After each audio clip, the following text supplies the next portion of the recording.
Bom dia a todos. Eu resolvi fazer esse vídeo porque eu não sei se todo mundo vai conseguir acessar hoje o curso da nossa disciplina Estudos Bakhtinianos. Então, para que ninguém perca, pelo menos a minha fala, e possa aí depois se comunicar, fazer perguntas, tirar dúvidas sobre os textos que ficaram para a leitura de hoje. Então, eu resolvi fazer esse vídeo e enviar para vocês. Bom, primeiro eu queria apresentar os textos, né, que a gente vai trabalhar inicialmente na disciplina, as obras, né? Então, a primeira delas é essa obra aqui, Os Gêneros do Discurso, que é uma edição recente da editora 34, recente porque faz parte de um conjunto de novas traduções realizadas pelo Paulo Bezerra. O Paulo Bezerra é o tradutor oficial, vamos dizer assim, do Bakhtin, né, do Brasil, um grande cara que sabe muito de russo. Mas não só ele, né? Ultimamente a gente tem tido muitas outras traduções de obras do Círculo. Algumas delas foram feitas pela professora Sheila Grillo, da USP, e a Ekaterina, não sei dizer o sobrenome dela, um sobrenome russo também. E uma delas é essa aqui, Marxismo e Filosofia da Linguagem, que é um outro livro básico, né? Básico para quem está estudando o Bakhtin. E a gente conhece melhor, né, a tradução antiga, que é essa daqui da editora Ucitec, tá? E nessa edição vocês veem aqui na capa que ainda aparece uma dupla autoria, né, de Bakhtin e Voloshinov. Aqui já aparece só o Voloshinov, né? Isso significa que na história desse grupo, né, de intelectuais russos, o que nos veio, o que nos ficou de herança da produção deles, havia uma dúvida sobre a autoria dos textos. Então, muitos textos eram atribuídos tanto ao Bakhtin quanto ao Voloshinov, outros atribuídos ao Bakhtin e ao Medvedev como método formal de 1928. Mas, enfim, na nossa disciplina, o que a gente vai trabalhar primordialmente é o problema dos gêneros do discurso. Então, eu tenho aqui, tá, esse textozinho, Gêneros do Discurso. Para hoje, a gente pediu para vocês lerem a primeira parte do texto, né?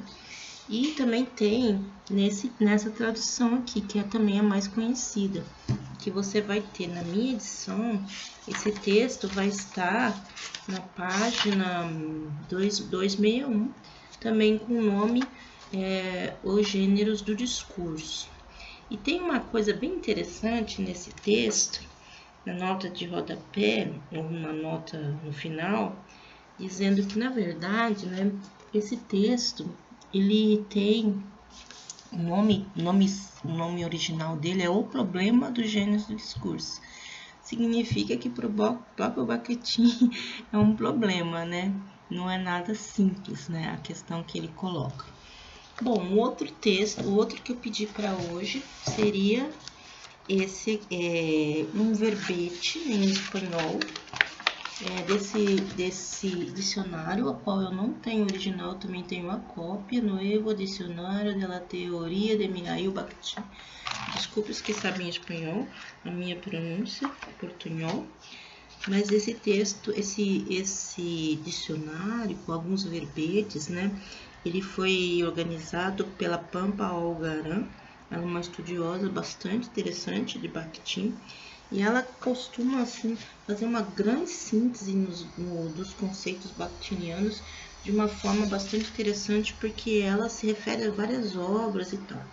Então, na verdade, assim, esse verbete é grande, né? O verbete do Gêneros do Discurso, ele começa na página 135 e vai até a página 140.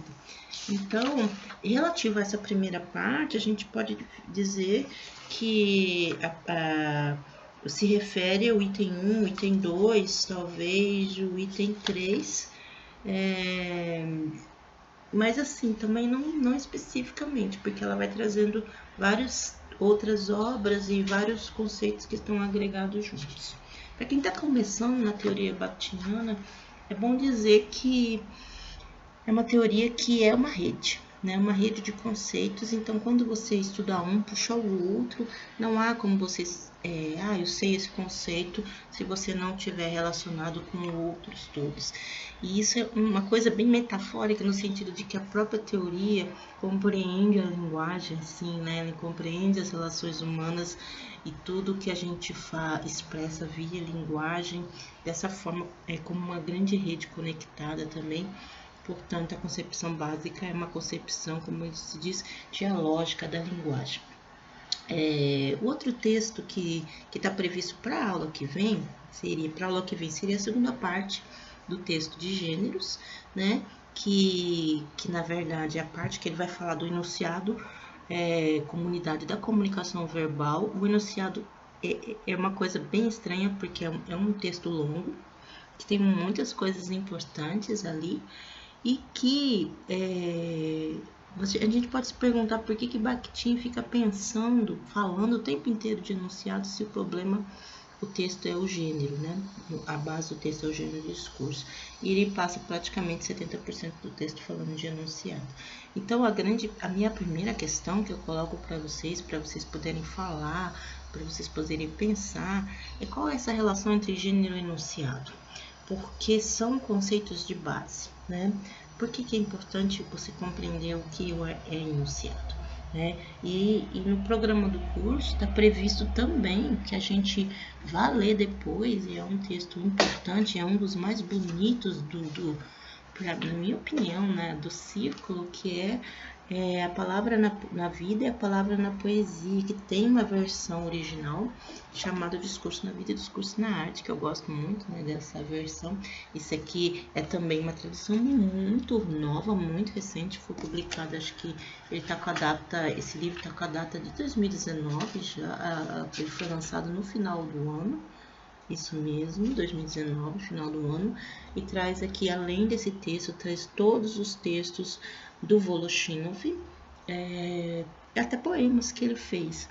Então, esse é um grande trabalho da professora Sheila Grilla, e, assim, é uma professora da USP, ela é uma pessoa muito interessante, ela foi aprender russo para poder fazer toda essa, vamos dizer, essa arqueologia da obra bakhtiniana, e tentar realmente saber quem é que escreveu o que, né? E ela foi à Rússia e ficou muito tempo lá fazendo essa escavação das obras nas bibliotecas, conheceu os herdeiros do Voloshinov, e ela traz grandes informações, tanto nesse livro quanto no Marxismo e Filosofia da Linguagem, a edição nova. Né? E o outro texto que eu selecionei é desse livro aqui, foi um livro que eu comprei quando a gente esteve no congresso no CIMELP, lá em Porto de Galinhas, no ano passado. Gêneros entre o texto e o discurso, foi organizado por Sueder Souza e Adair Sobral. Adair Sobral é um grande comentador da obra bakhtiniana, ele é o meu amigo querido. Fiz doutorado com ele, tive esse prazer. E eu escolhi aqui um texto que é escrito por ele e pela esposa dele, a Karina Giacomelli, que a gente teve também a oportunidade de conhecer num simpósio que a gente apresentou. Eles estavam lá apresentando um trabalho e assim, são pessoas muito legais, interessantes e para conversar. Mas eu escolhi esse texto porque ele vai falar de gêneros, marcas linguísticas e marcas enunciativas, uma análise discursiva. Ele tenta fazer vamos dizer assim, um casamento, um resgate da questão da enunciação desde o Benveniste, quer dizer, o que Bakhtin tem a ver com o Benveniste, e tentar verificar também como que a gente, quando está pensando no texto, como que é olhar para o texto com um olhar discursivo, né? Ou buscar o discurso naquilo que a gente está acostumado, que é o texto e a sua materialidade. Bom, vamos lá então para o texto que ficou de base para hoje, que seria o gênero de discurso, problema e sua definição. O problema e sua definição, a gente tem de cara no primeiro parágrafo, e é um parágrafo muito importante, é um parágrafo super citado, que é o conceito de gênero do discurso, tá? O conceito de gênero do discurso diz o problema e sua definição. Tá? Então, diz que todos os diversos campos da atividade humana estão ligados ao uso da linguagem. Compreende-se perfeitamente que o caráter e as formas desse uso sejam multiformes quanto aos campos da atividade humana, o que, é claro, não contradiz a unidade nacional de uma língua. Bom, até aqui, vamos parar aqui nesse ponto. A gente tem várias questões. Primeiro, os diversos campos da atividade humana. Nessa tradução, tanto quanto nessa outra tradução que a gente costuma usar, aparece a palavra campo, né, que foi substituída pelo Paulo Bezerra. A primeira versão que a gente tem para português, que foi uma versão que era um livro de capa azul, eu não tenho ele aqui agora para mostrar para vocês, mas foi o que eu tive primeiro contato com esse texto. Ali não se usava a palavra campo, se usava a palavra esfera, que a gente considera hoje como sinônimo. Esferas da atividade humana ou campos da atividade humana seriam setores da atividade, né, que se reúnem em torno de uma atividade comum, e que criam ali tipos de interação específicas, e esses tipos de interação geram gêneros específicos daquela atividade humana. Por exemplo, a esfera jurídica. Então, se você pensar na esfera jurídica, quem são os atores daquela esfera? Juízes, advogados, réu. E aí quais são os gêneros ali? Você pode dizer processo, sentença, petição, ofício, etc. Né? Quem está dentro da esfera jurídica conhece melhor. Eu me lembro de uma vez que a gente teve um aluno que se chamava Timóteo, e eu cito sempre esse trabalho dele porque foi um dos primeiros trabalhos de gênero do PPGEL, e o Timóteo ele era orientando da professora Cláudia Paes de Barros, e a gente trabalhava junto naquela época, e ele propôs um trabalho em cima da ementa do acordo do Supremo Tribunal Federal. Ora, nós não somos da esfera jurídica, então nem eu, nem a professora Cláudia, a gente sequer sabia o que era acórdão, sequer sabia o que era ementa do acórdão, né? E depois, no desenvolvimento do trabalho, a gente aprendeu o que eram esses gêneros e aprendeu a importância daquele trabalho, e que tinha uma responsabilidade muito grande ali, era um trabalho de peso na área jurídica, porque apontava para um problema sério. Então, assim, fazendo uma analogia, a ementa seria um resumo, por exemplo, a gente conhece resumo de artigo científico, seria a ementa. O acórdão é a decisão do Supremo Tribunal Federal sobre uma questão. Essas decisões, elas têm mais ou menos mais de 200 páginas, né? Porque ali consta toda a questão, os votos dos relatores. Então, às vezes a gente assiste pela televisão os ministros dos Supremos falando, e vejam lá que eles falam horas, então tudo aquilo entra no acordo. Agora imagina se um advogado que ele quer trabalhar em cima de uma questão, ou um juiz, né, numa instância de um estado, de uma comarca, e aí ele vê que essa questão foi trabalhada no Supremo, como que ele vai fazer? Ele vai ter que ler todos os acórdãos relativos àquela questão, quer dizer, milhares de páginas. Então, para isso existem as ementas. As ementas seriam a síntese dos acórdãos, que seriam esses gêneros mais reduzidos, fazendo a síntese do que foi colocado lá. A grande questão é que ele levantava que o acórdão, aliás, a ementa, ela não refletia exatamente muito bem o que estava no acordo. E isso podia incorrer em erros jurídicos, porque os advogados, os juízes e promotores, eles liam as ementas e não liam os acordos. E se baseavam nisso para fazer os seus processos, julgar as sentenças, etc. Então, ele emitia sentenças, julgar os processos.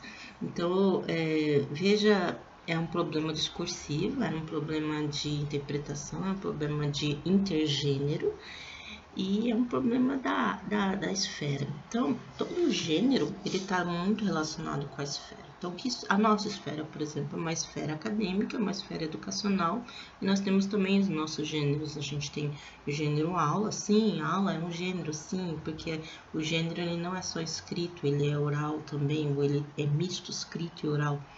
A gente tem prova, é um gênero típico da nossa esfera educacional, esfera de ensino.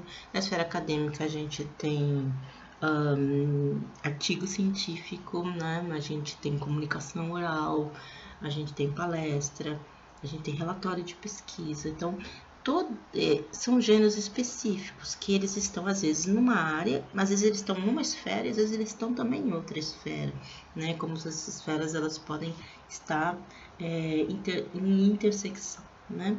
E a gente tem outras esferas, a esfera jornalística que tem N gêneros, a gente tem a esfera publicitária que também é muito produtivo e aí vai, né? Onde há ser humano falando, existe gênero, né? Onde há ser humano em interação com outro ser humano, existe gênero. Então, essa primeira, né, esse primeiro período aqui do problema e sua definição é muito interessante, porque ele vai dizer que a caráter é a forma dos usos desses campos que vai definir, né? E isso não contradiz a unidade da língua, quer dizer, isso não tem a ver com a língua em sua unidade.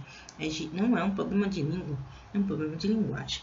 E aí a grande questão de língua e linguagem a gente só vai compreender em Bakhtin lendo Saussure e lendo Marxismo e Filosofia da Linguagem, que ainda não é o nosso caso aqui agora, tá? Mas segurem aí, né, essa questão. Aí vem, o emprego da língua efetua-se em formas de enunciados, primeira vez que aparece a palavra enunciado, orais e escritos, concretos e únicos, proferidos pelos integrantes desse ou daquele campo da atividade humana, tá? Então a gente tem aqui uma característica, o enunciado é oral escrito, né? Aí a gente pode fazer, pode ser não verbal, pode ser não verbal. Isso daí a gente vai ter todo um trabalho feito pela professora Beth Bright, que cunha o termo verbo-visualidade. Temos também o trabalho da professora Luciana de Paula da Unesp, que vai cunhar o termo verbo-visualidade, que se refere então aos enunciados da nossa época, né? Quem estuda a BNCC hoje, ela propõe uma série de enunciados, uma série de gêneros, que são gêneros dos letramentos chamados multimodais ou multissemióticos, né, que são justamente gêneros novos que surgiram por conta das novas tecnologias. Então, por exemplo, videoconferência que a gente está fazendo agora é um gênero novo, né? É um gênero ou é uma ferramenta ou então esse tipo de questão ainda é controversa, mas interessa menos o nome e mais o funcionamento, né? E mais o funcionamento. Eu creio que fazer uma videoconferência é uma coisa, fazer uma aula é outra, presencial. Fazer uma palestra é outra. Então, e para mim são gêneros diferentes, né? Mas eles estão assim muito ligados com a questão tecnológica, com a questão do meio, né? Que mídia que está levando, né? Que mídia que une as pessoas naquele momento, né? Mas também acaba que tendo características comuns, né? Que estabilizadas levam à criação de um gênero específico, né? Então, concretos e únicos, isso aí também não está aí por acaso, concreto porque é contrário de abstrato. A teoria bakhtiniana não é uma teoria estruturalista, no sentido de que abstrai e coloca um falante ideal, uma situação ideal, não. O que se fala exatamente naquela situação, naquele momento, naquele aqui e aqui naquele agora. Obviamente que para gênero enunciado a gente vai ter aí uma pequena distinção que a gente vai falar adiante. Proferidos pelos integrantes desse daquele campo da atividade. Esses enunciados refletem as condições específicas e a finalidade de cada referido campo, não só pelo seu conteúdo temático e pelo seu estilo da linguagem, ou seja, pela seleção dos recursos lexicais, fraseológicos e gramaticais da língua, mas acima de tudo por sua construção composicional. Todos esses três elementos, o conteúdo temático, o estilo, a construção composicional, estão indissoluvelmente ligados no conjunto do enunciado e são igualmente determinados pela especificidade de um campo da comunicação. Bom, então veja aí aparecem os famosos elementos do gênero, ou chamado tripé do gênero, que seria a construção composicional, ou forma composicional, também já existe, houve estrutura composicional, o conteúdo temático e o estilo. São como se fossem coordenadas para a gente saber, ó, isso aí é um gênero, então ele tem conteúdo temático, ele tem forma composicional, ele tem estilo, né? E aí, nessa primeira parte, justamente ele vai tratar um pouco do estilo, né, de gênero, fazer uma distinção entre estilo de gênero e estilo de autor. Né? Apesar de que não aparece essa expressão especificamente, mas é sobre isso que ele está falando. E o conteúdo temático seria aquilo que é possível ser falado, ser dito em determinado gênero. Então, por exemplo, a gente pensa num gênero qualquer. Notícia, o que pode vir numa notícia? Né? Não é o que de fato vem, mas o que pode vir. Né? Então, o conteúdo temático está no devir, mas eu já sei porque eu conheço aquele gênero. O que pode vir no resumo de artigo científico? Aí eu conheço resumo de artigo científico, então vai ir ali a síntese do que vai aparecer naquele artigo. Tá? Mas se eu desconheço o gênero, aí eu não sei o conteúdo temático. Então, por exemplo, quando me falaram ementa do acordo do Tribunal Federal, do Supremo Tribunal, eu não sabia o que era, então como que eu vou prever o conteúdo temático daquilo? O conteúdo temático ele é pré-dado porque a gente já conhece aquele gênero, a gente já sabe o que pode aparecer. Então, um exemplo bobo, por exemplo, uma carta de cobrança, né, que você recebe. O que pode vir numa carta de cobrança? Obviamente, ali não vai vir uma declaração de amor, a não ser que, né, quem está fazendo a cobrança comece a se declarar: você, meu consumidor tão amado, né, meu cliente, por todos os nossos anos que a gente tem de relacionamento, por favor, pague essa conta. Não é nada disso, né? Então a gente já sabe o que vem. Numa conta de luz você sabe o que vem. No horóscopo você sabe o que vem. Então cada gênero traz de cara pelo conhecimento que a gente já tem dele, né? E a gente adquiriu ao longo da nossa vida com as nossas interações, porque, como o Bakhtin vai falar, a gente adquire o gênero juntamente com a própria linguagem, né? Com a nossa língua. Então, ali você já vai poder saber esse conteúdo temático. O estilo da linguagem seria uma seleção. Quer dizer, cada gênero ele elege ali os seus modos de dizer, elege as suas expressões da língua, as expressões típicas de um gênero, elege o seu léxico próprio, né?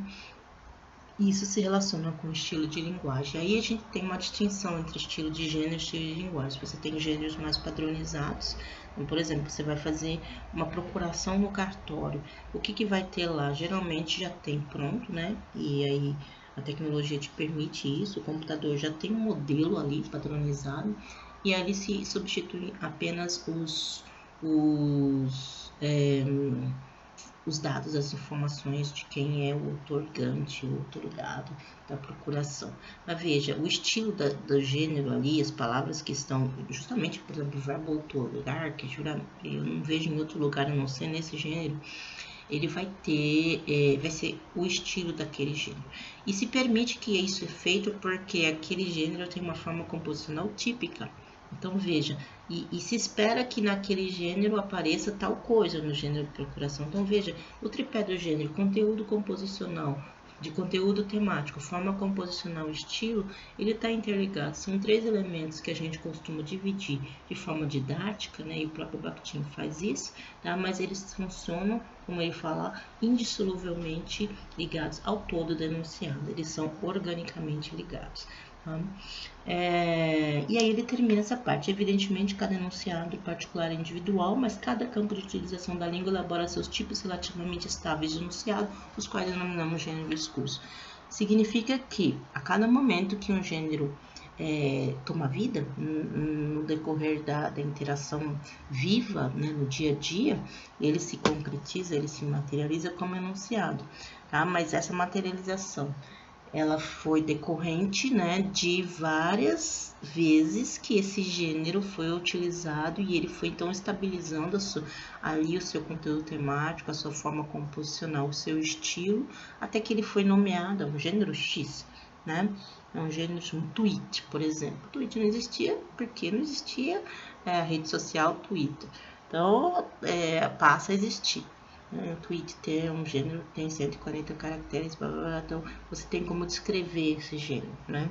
Então, esse enunciado, ele toma uma certa estabilidade, e essa estabilidade, então, o alça, não dizer assim, a categoria de gênero, que é uma categoria abstrata. Ao enunciado é uma categoria concreta, né? Tanto que eu digo assim, determinado texto está em determinado gênero. Por exemplo, o texto que eu li no jornal hoje está no gênero artigo de opinião, ou está no gênero carta de leitor. Tá? Mas existem N cartas de leitores, mas aquela carta que eu estou lendo naquele momento, que foi escrita por aquela pessoa X, que tem uma data, né? Que tem uma assinatura, ela é um enunciado concreto. Então, o enunciado, ele funciona como a materialização de um gênero carta de leitor. A carta de leitor que eu li hoje, específica, que fulano escreveu e foi publicada na Folha de São Paulo, é um enunciado concreto. Bom, vou parar por aí porque a gente já fez um vídeo bem longo e a gente continua no outro vídeo para falar ainda sobre alguns pontos que tem ainda nesse capítulo. Até já!